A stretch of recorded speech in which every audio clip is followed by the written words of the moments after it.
Tumpukan sampah menggunung di Taman Ai Ambon yang berada di bawah Jembatan Merah Putih (JMP) Kecamatan Sirimau, Kota Ambon, Rabu 12 Juli 2023. Berdasarkan pantauan terlihat berbagai jenis sampah berserakan dan belum diangkat oleh petugas kebersihan.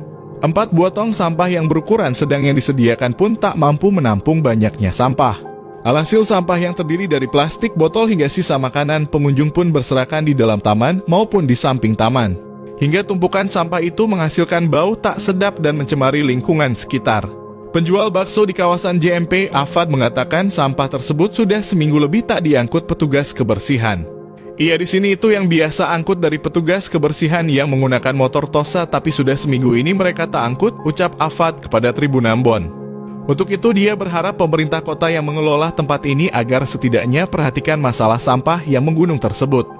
Karena jujur sangat mengganggu bagi para pengunjung yang mau beristirahat di sini, ujar dia. Harapnya kalau bisa besok diangkut sampah ini, jangan dibiarkan begini, tambahnya.